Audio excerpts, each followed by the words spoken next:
ఉన్న బంగారాన్ని విడిపించి ఆ రోజు ఆన్లైన్ రేటుకే మేము కొంటాం. Sharma gold company. నమస్తే, వెల్కమ్ టు సుమన్ టీవీ. నేను మీ యామిని. ప్రస్తుతం మనతో ఉన్నారు ప్రముఖ ఆధ్యాత్మికవేత్త, ప్రముఖ జ్యోతిష వాస్తు పండితులు సుభాష్ శర్మ గారు ఉన్నారు. గురుగారితో మాట్లాడి మనకున్న సందేహాన్ని అడిగి తెలుసుకుందాం. నమస్కారం గురుగారు. శ్రీమాత్రే నమః. గురుగారు, ఇప్పుడు ఆశ్లేష నక్షత్రంలో జన్మించిన వాళ్ళ స్వభావం కానీ వాళ్ళ మానసిక పరిస్థితి కానీ అసలు ఏ విధంగా ఉంటారండి? ఇంకా చూడ్డానికి కూడా తప్పకుండా తెలియజేస్తాను. ముందుగా ప్రేక్షకులందరికీ శ్రీమాత్రే నమః, శ్రీ గురుభ్యో నమః. జ్ఞానినాంనపి చేతాంసి దేవి భగవతి హిత బలాయ కృష్ణమోహాయ మహామాయ ప్రయశ్చతి. ఆశ్లేష నక్షత్రం. ఆశ్లేష నక్షత్రానికి అధిపతి బుధుడవుతాడు. ఆశ్లేష నక్షత్రం అంటే సర్ప నక్షత్రం అని కూడా తెలియజేస్తూ ఉంటారు. అయితే ఆశ్లేష నక్షత్రంలో పుట్టినటువంటి వారు చాలా మృదు స్వభావులు, అందమైనటువంటి వారుగాను, అలాగే వాళ్ళని చూస్తే అట్రాక్షన్ తొందరగా అయిపోయేటటువంటి వాళ్ళ యొక్క శైలి అనేటటువంటిది అలా ఎక్కువగా ఉంటూ ఉంటుంది. అయితే ఆశ్లేష నక్షత్రము అని అంటేనే గనక వీళ్ళు పుట్టుకతోనే అదృష్టవంతులు అని కూడా చెప్పుకోవచ్చు. బికాజ్ ఎందుకు అంటే గనక వీళ్ళ యొక్క తెలివితేటలు కానివ్వండి, మానసిక స్థైర్యం కానివ్వండి, చాలా ఎక్కువగా ఉండేటటువంటి లక్షణాలు ఈ యొక్క ఆశ్లేష నక్షత్ర జాతకులకు ఎక్కువగా ఉంటూ ఉంటాయి. అలాగే వీళ్ళది సర్ప నక్షత్రము కావటము చేత వీళ్ళు పగపడితే గనక, వీళ్ళు ఎవరైనా శత్రువు అనుకుంటే గనక వాళ్ళను జయించేంత వరకు, అంటే వాళ్ళను కష్టపెట్టేంత వరకు, వాళ్ళు ఇబ్బంది పెట్టేంత వరకు, అయ్యో వీడితో ఎందుకు పెట్టుకున్నాము అనేటటువంటి రీతి వరకు తీసుకొచ్చేంత వరకు ఆశ్లేష నక్షత్ర జాతకులు అస్సలు వదిలిపెట్టరు. అలాగే వీళ్ళకు సహనము ఎక్కువే, కోపము ఎక్కువే, రెండూ కూడా సమపాలల్లో ఉండే నక్షత్రాల్లో ఆశ్లేష నక్షత్రం ఒకటి. అలాగే వీళ్ళు చాలా మట్టుకు అట్రాక్షన్, అంటే స్త్రీ వ్యామోహం కలిగినటువంటి వారిలో ఆశ్లేష నక్షత్ర జాతకులు ఒకరు అని చెప్పుకోవచ్చు. అంటే స్త్రీలతో సంబంధాలు ఎక్కువగా పెట్టుకునేటటువంటి వారు, స్నేహ సంబంధం కావచ్చు, ఇంకా ఇతర సంబంధాలు కావచ్చు, ఇలా ఎక్కువగా అంటే స్త్రీతో ఎక్కువ సంబంధాలు పెట్టుకునేటటువంటి వారిలో ఆశ్లేష నక్షత్ర జాతకులు ఒకటి అని చెప్పుకోవచ్చు. అలాగే వీళ్ళు చూడడానికి చాలా అందంగా కనిపిస్తూ ఉంటారు. ఎవరు చూసినా ఇష్టపడదాము అనేటటువంటి రీతిలో ఉంటూ ఉంటారు. వీళ్ళ యొక్క లైఫ్ స్టైల్ కానివ్వండి, వీళ్ళ యొక్క ఎక్కువ చేసేటటువంటి అలవాట్లు కానివ్వండి, ఎవరైనా ఇష్టపడేటటువంటి తత్వం కలిగినటువంటి వారు ఆశ్లేష నక్షత్ర జాతకులు. అయితే వీళ్ళకు 32 సంవత్సరాల వరకు వీళ్ళ జీవితం స్వేచ్ఛా జీవితంగా ఉంటుంది. స్వేచ్ఛ మీన్స్ వీళ్ళు ఇష్టం వచ్చినటువంటి రీతిగా ఉండవచ్చు. కానీ ఆఫ్టర్ మ్యారేజ్ అయ్యింది అని అంటే గనక వీళ్ళ జీవితంలో ఎన్నో రకాలైనటువంటి ఇబ్బందులు ఏర్పడుతూ ఉంటాయి. బికాజ్ ఎందుకు అంటే ఆశ్లేష నక్షత్ర జాతకులకు వివాహ విషయంలో చాలా ఇబ్బందులు వస్తూ ఉంటాయి.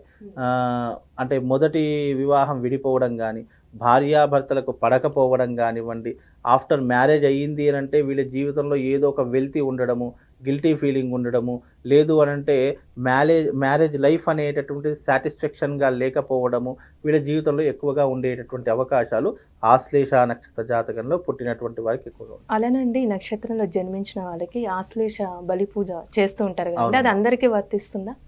ఆశ్లేష 100% అందరికీ వర్తిస్తుంది. ఆశ్లేష నక్షత్రంలో పుట్టిన ప్రతి ఒక్క జాతకుడు చేసుకోవలసినటువంటి ఏదైనా రెమెడీ ఉంది అని అంటే కనుక అది ఆశ్లేష నక్షత్ర బలి పూజా విధానం. ఆశ్లేష నక్షత్రంలో పుట్టిన వారు ఎందుకు చేసుకోవాలంటే, ఈ నక్షత్రంలో పుడితే వాళ్ళు సర్పదోషముతో పుట్టినటువంటి వారి కిందకి జమ వేస్తూ ఉంటారు. అంటే ఆశ్లేష నక్షత్రం అంటేనే సర్ప నక్షత్రము. అందులో చాలా కేటగిరీస్ ఉన్నాయి.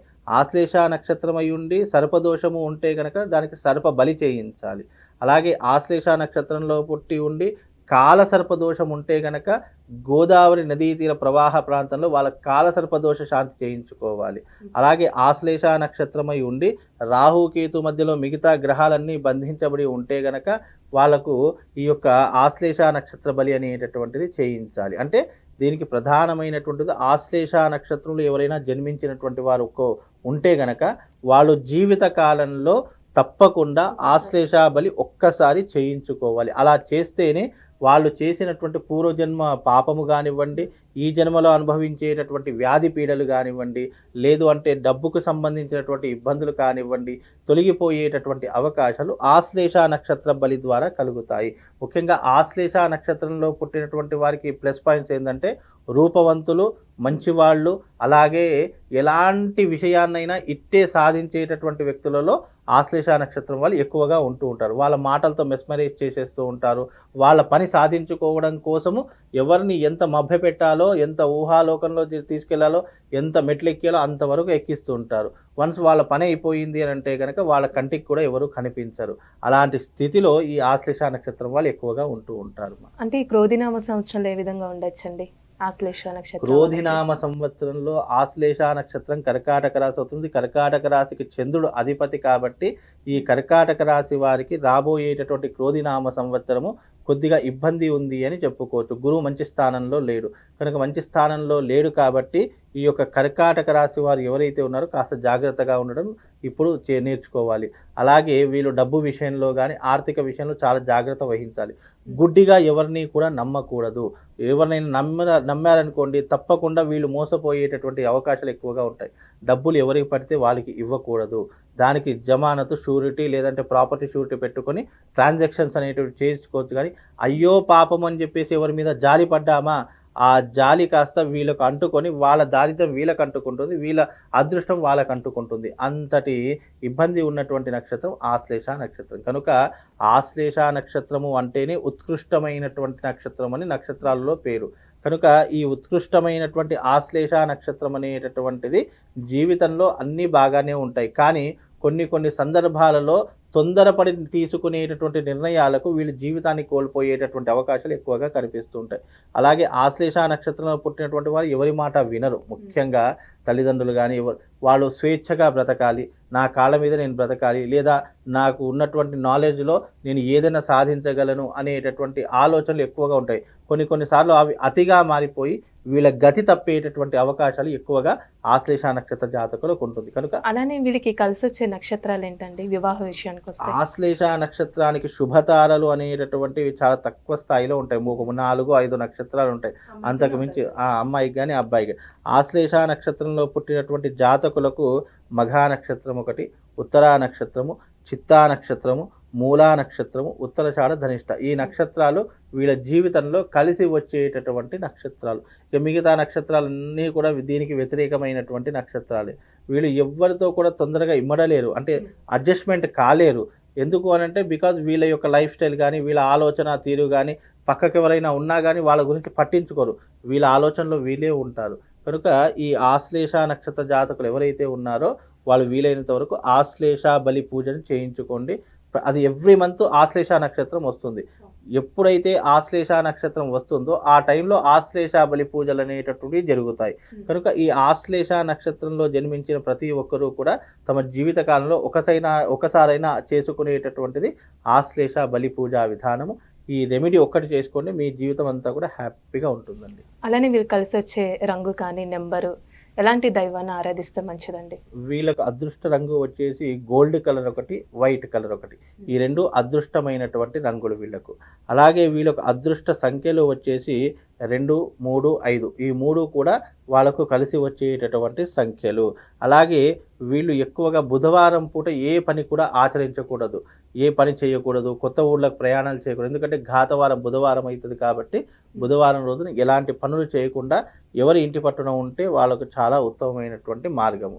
అలాగే ఈ ఆశ్లేష నక్షత్రం అనేటటువంటి ఉత్కృష్టమైనటువంటి నక్షత్రం కాబట్టి ఈ నక్షత్రంలో ఎవరైనా జన్మించిన వారు పుట్టిన వారు ఉంటే తమ జీవితకాలంలో ఒక్కసారి వయసుతో సంబంధం లేదు, మళ్ళీ దానికి ఏ వయసు అయినా సరే తమ జీవిత కాలం బ్రతికి ఉన్నాము ఆశ్లేష నక్షత్రం వాళ్ళు అంటే తప్పకుండా మీరు వెళ్ళి ఆశ్లేష బలి పూజలు చేయించుకోండి. ఆశ్లేష బలి అనేటటువంటిది ఆ నక్షత్రంలో పుట్టిన పిల్లవాడి దగ్గర నుండి పండు ముసలి వరకు ఎవరైనా చేసుకోవాలి. ఏదైనా పెళ్ళైనా పెళ్లి కాకపోయినా యాక్చువల్ ఆశ్లేష నక్షత్రంలో పుట్టినటువంటి వాళ్ళు మోస్ట్ ఆఫ్ ది ఎక్కువగా ఎవరినైనా ఇష్టపడేటటువంటి అమ్మాయిని అంటే లవ్ మ్యారేజెస్ ఎక్కువ చేసుకుంటారు తప్ప ఇక తల్లిదండ్రులు చూపించేటటువంటి సంబంధాన్ని అయితే ఎక్కువగా చేసుకోరు. రాబోయేటటువంటి జనరేషన్లో కూడా ఆశ్లేష నక్షత్రం అంటే వీళ్ళు తప్పకుండా ఎవరినైనా ఇష్టపడేటటువంటి లక్షణం. అది కూడా ఎలా ఉంటుంది, ఒక్కరిని ఇష్టపడడు, ఇద్దరినో ముగ్గురునో నలుగురినో ఇష్టపడతాడు. అందులో దైవానుగ్రహంతో ఒక్కరిని సెలెక్ట్ చేసుకొని ఆ రకమైనటువంటి విధానాన్ని అలవాటు చేసుకుని ఎవరినైనా ఒక్కరిని మాత్రం వివాహం చేసుకుంటారు. ఆ వివాహం అయిన తర్వాత కూడా గొడవలు, చిక్కులు, ఇబ్బందులు, డబ్బు కోసమో, కుటుంబం కోసమో, అక్కా చెల్లెళ్ళ కోసమో, బంగారం కోసం దేనికొక దానికి ఇబ్బందులు అనేటటువంటి నడుస్తూనే ఉంటాయి. కనుక ఇలాంటివి ఫ్యూచర్లో రాకుండా ఉండడానికి ఆశ్లేష బలి పూజ అనేటటువంటిది వీళ్ళు చేసుకుంటే సరిపోతుందమ్మా. చాలా చక్కగా తెలియజేశారండి. ధన్యవాదాలు. శ్రీమాన్. సుమన్ టీవీలో మీ పర్సనల్ అండ్ బిజినెస్ ప్రమోషన్స్ కోసం కింది నెంబర్కి కాంటాక్ట్ చేయండి.